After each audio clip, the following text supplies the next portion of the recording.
Okay, Marty, I think I was pretty close on that one. Not 100%. Desired song, it'd take me a long time to get it 100%. And this is just the first round. This is a badass song. This dude's got some really killer stuff in this. But anyway, working through the solo, this is, it's just pentatonic. That's one good thing about it. But it does get into the finer points of bending for sure, which is, any of these really great blues artists that catch our ear. All the really great benders are the really super great guitar players. You don't know that's what they're doing, but that's what we hear. If you're listening to Albert King and Albert Collins and Freddie and Albert King, and of course Stevie Ray and all those guys, and Joe Walsh, super fine bending, really detailed stuff. Anyway, with some G minor, so you got this box, and then you can think of this, box here with the other G minor, and then of course we'll be up into this one. So we got this main three boxes that you use. So this starts off on 8 on the second, 6. In fact, I'll probably just take this a lick at a time. Another thing I was going to tell you about, I know that you got this app, this amazing Slowdowner app. One of the things I did, just to show you how I work this stuff up, probably you have, but I'm going to go into a little more detail real quick, try to go real quick. I wrote out first thing I did is I took the solo and I looped the whole solo, was what I just played along with. So I got that loop. You can store them, you got this little thing here, and then I named them. So I took each lick that I wrote down and I numbered them. So I figured out each lick, I wrote them down, but I got each lick stored too. So I can just play the lick and work with it, slow, fast, whatever. Some of these things are timed, syncopated a little bit, and because they're bent, sometimes it's just easier to work up, maybe not quite so slow, because if you're really bending and holding that slow, and then sometimes the syncopated stuff makes more sense a little faster. But anyway, we'll do the first lick. And I'll just do it like that. So I'll play it.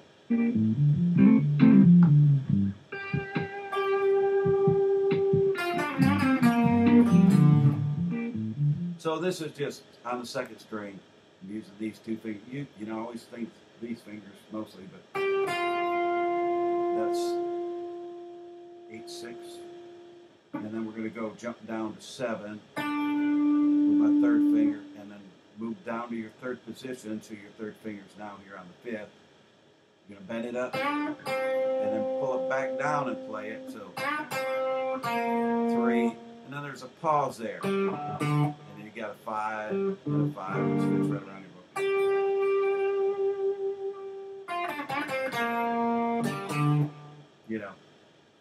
That's that lick. Okay? We'll move to the second lick. It says first solo, second lick. Do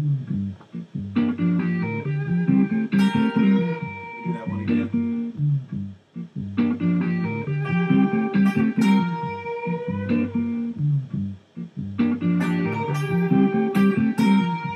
Not catching it with a loop.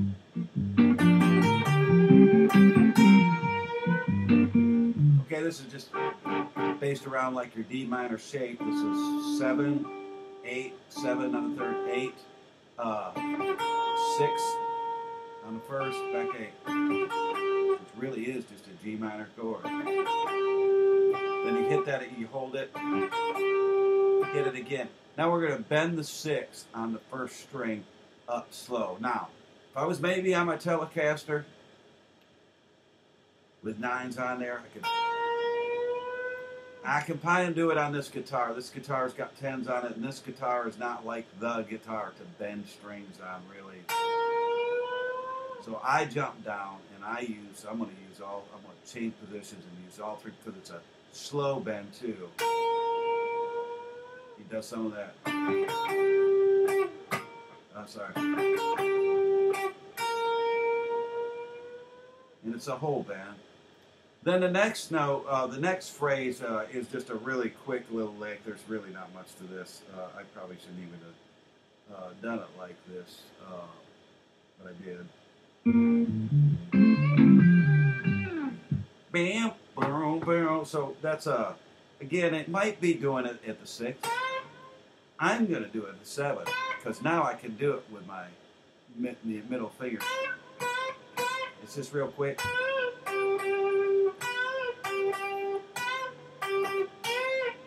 You can do the 6 if you want.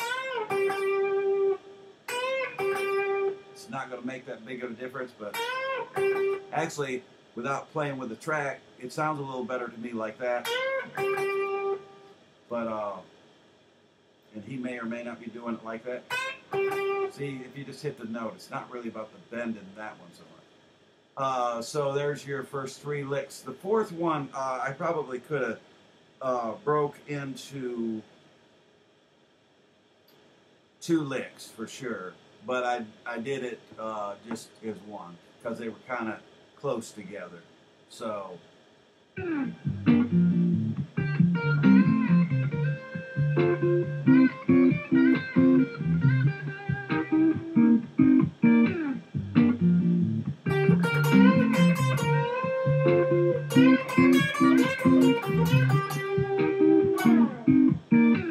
okay, so this is in your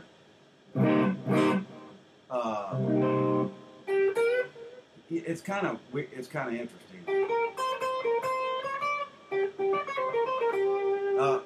I'm thinking of it. It almost seems like you're in this. You're in a C box, but you're really still in a G box. Your G, like this. Here's your G pentatonic. There's your G. There's your notes in your G.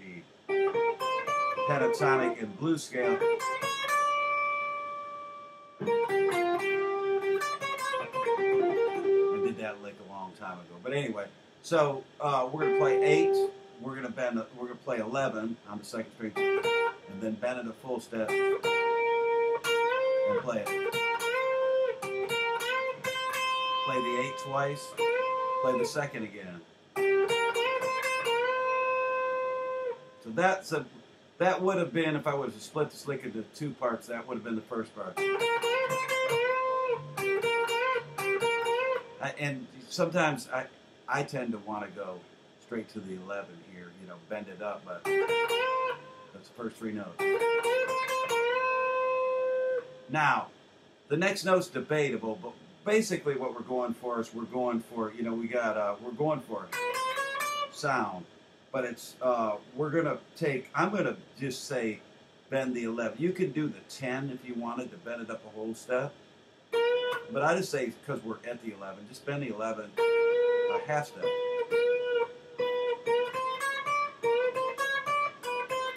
That's the sound you're going for, the notes. And then this is just 8, 9, 10.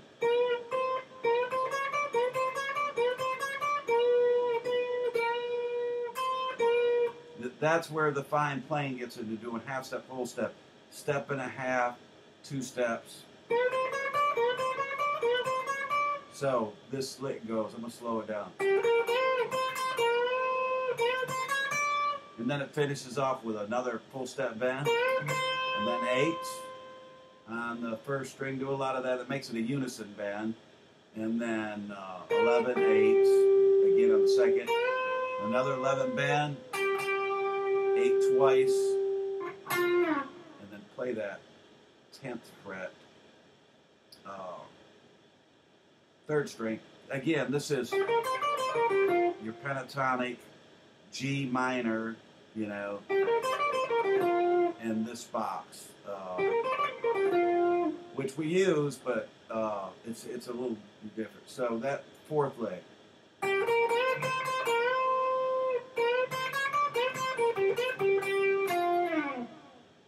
Okay, play that one more time with us.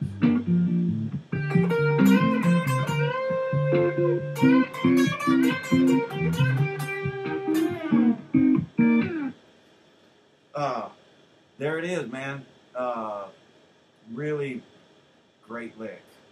The next lick's even better. This was the hard one for me. I'm sure they get harder as they go. By the end, man, this dude's just killing it. It's like the best, non-shredder stuff. Like, this is like the best kind of, I mean, the shredder stuff where they're just shredding, and he isn't shredding, but this kind of playing is so much harder than shredding to me, or tasteful anyway. But let's listen to number 5.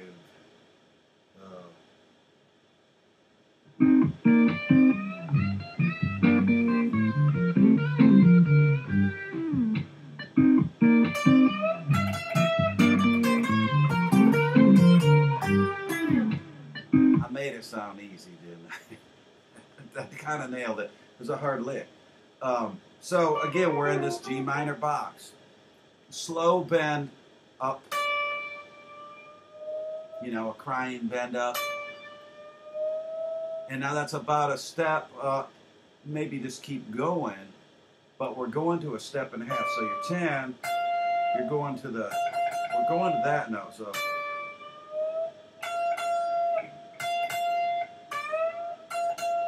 you'll play that twice up at the top. So you've got the first bend. Then when you get it up a step and a half, you play it twice. Then you bring it down a half step and pick that note.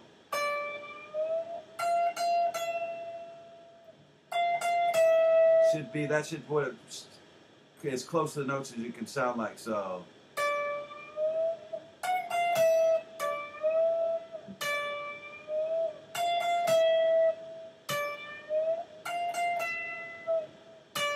And then back to 10, and then we're gonna play. So,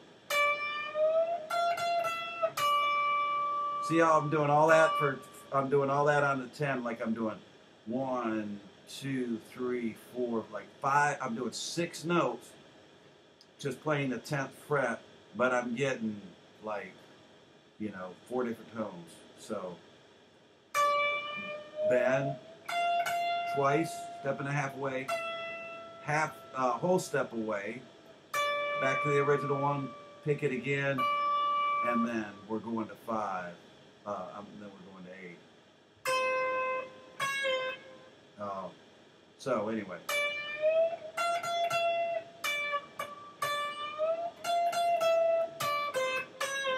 When we go to the 8, we play the 8, and then we pre-bend it a half step and pull it down.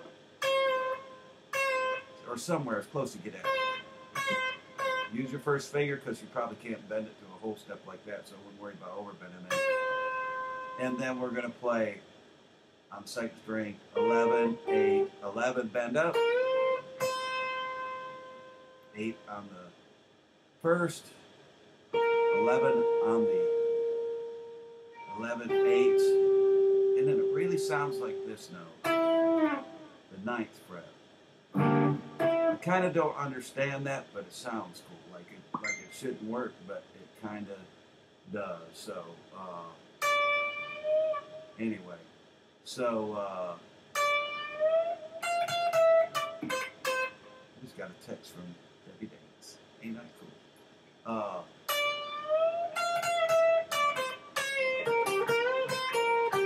Let me do that one slow. I blew it. I'm sorry.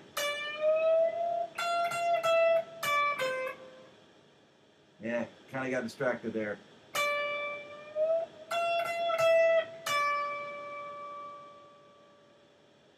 Looking at the band, I'm gonna play it.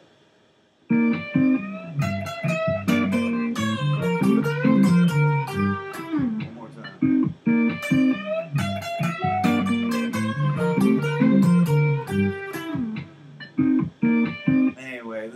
like some of the most awesome guitar playing. John Mayer's a badass. You know that. I don't have to tell you. That's why you picked this thing. And I, didn't really pay a whole lot of attention when I was just first listening to him. And that when he gets at the end, when he's done soloing, that little jam in there is just killer, man. It's awesome. Anyway, first part, here we go. You got any questions, let me know. And of course, I'll be sending the tablature along with it. And, and what I'll say about the tab is, you know a lot of these things you can find online. But I would go over and like, don't take for granted that it's right. Or don't take for granted that like I look at some tab and it's like, okay, well, but I might play this note instead of here. I might play it here. Myself personally, that's why I always just look at like, well, I can't bend it with, I'm not John Mayer. I can't play it with my first finger, but at least on this guitar, so I might move my finger around, and then sometimes it just doesn't, it don't sound right. I mean, it might be right, and maybe that guy can make it sound right with the fingering that he's doing or the way he's doing it, but sometimes I can't, but I can just change it to what my ear hears. That's why it's always good to just double check, and you learn stuff. You learn all kinds of stuff by doing it yourself and writing it down, and so anyway, I look at this is a little bit different than what you'll see on there, and maybe even a little more detailed with the half steps and the whole steps and the, anyway, got any questions, give me a call. Great tune, man.